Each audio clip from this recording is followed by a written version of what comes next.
Bonsoir coach. Bonsoir.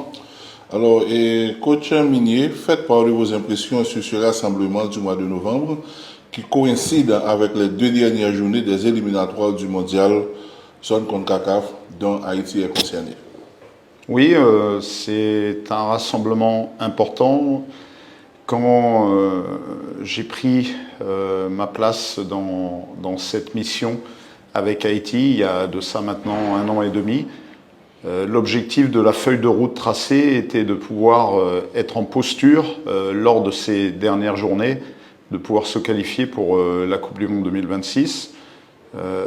Malgré ce que peuvent penser les plus pessimistes, on est toujours en course pour valider cet objectif. Évidemment, ce ne sera pas facile jusqu'au bout, c'est ce qu'on savait. Mais en tout cas, il y a 1 an et demi, si on nous avait dit qu'on serait en passe de toujours avoir le destin entre nos mains, je pense qu'on aurait signé tout de suite. Et jusqu'à preuve du contraire, on a toujours le destin entre nos mains. Ok, par rapport aux objectifs de départ, coach, vous êtes toujours dans le coup, avec tout de même l'obligation de gagner dès ce jeudi face au Costa Rica. Oui, c'est aussi le haut niveau. Si à un moment donné on veut aller en Coupe du Monde, il faut gagner les matchs. Gagner les matchs face à ce type d'adversaire, coriace, 40e mondial. Donc ce ne sera pas facile, mais voilà, c'est l'objectif. Il faudra qu'on arrive à le réaliser. Une Coupe du Monde se mérite. Donc il faudra faire un exploit et voilà, on est toujours en passe de le faire. Malheureusement pas à Haïti, même si on reçoit, il faudra le faire à Curaçao. Et c'est tout de même le Costa Rica, il y a entre guillemets le beau souvenir du match aller, quoi. Oui, bien sûr. Mais ce sera un autre match, une autre histoire. Voilà, donc il va falloir que celui-ci, on le réussisse, si possible, dès l'entame du match, puisqu'on avait mis du temps à démarrer le match aller, puisque nous avions démarré le match, nous étions déjà menés 2-0. Voilà, c'est tout l'enjeu de ce match.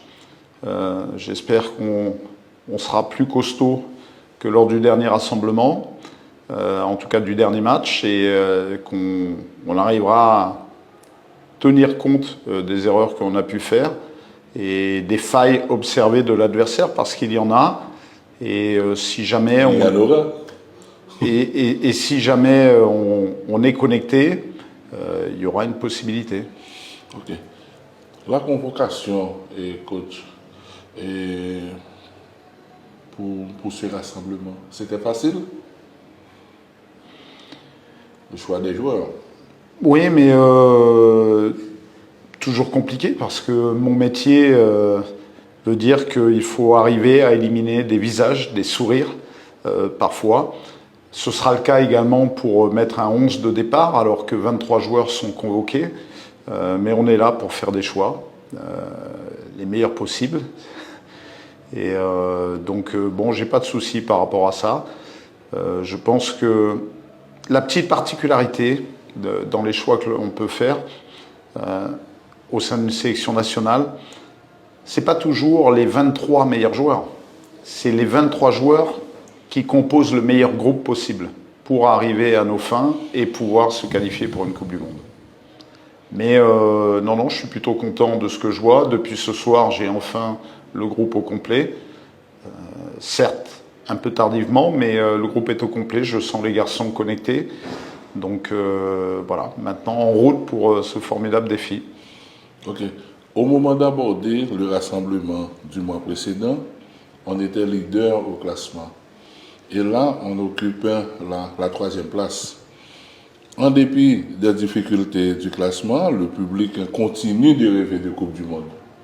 Bien sûr, tant que mathématiquement c'est possible, il s'agit de ne pas gavauder cette possibilité d'aller en Coupe du Monde. Aujourd'hui, voilà, on a le destin entre nos mains. Il y a un match, nous étions leaders du groupe.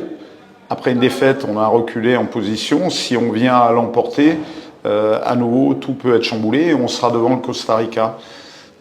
Voilà, c'est un long travail de résilience. Aujourd'hui, une qualification peut être obtenue directement, mais passera plus certainement par des barrages. Donc ça rajoutera encore de la longueur et un besoin de résilience.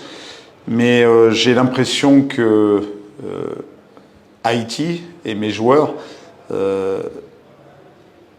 nagent bien dans ces eaux où on a besoin de résilience pour accéder au Graal que serait une Coupe du Monde. Alors, je précise tout de même, mais au moment d'aborder le mois précédent, on était troisième et le match contre le Nicaragua nous avait mis à la première place. Donc, c'est à peu près le même scénario, troisième, et on vise plus haut.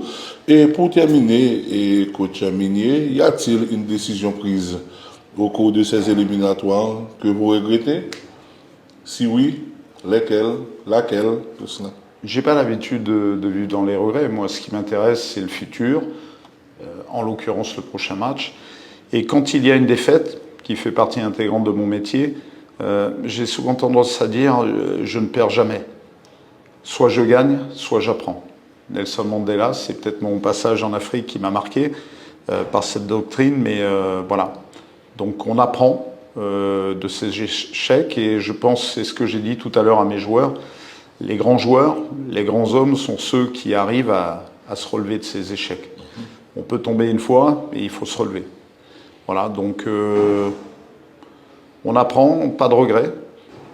Voilà, si encore une fois, s'il y a 1 an et demi, après 13 mois sans victoire pour Haïti, on nous avait dit qu'on serait en passe de pouvoir se qualifier après 52 ans d'absence pour une Coupe du Monde.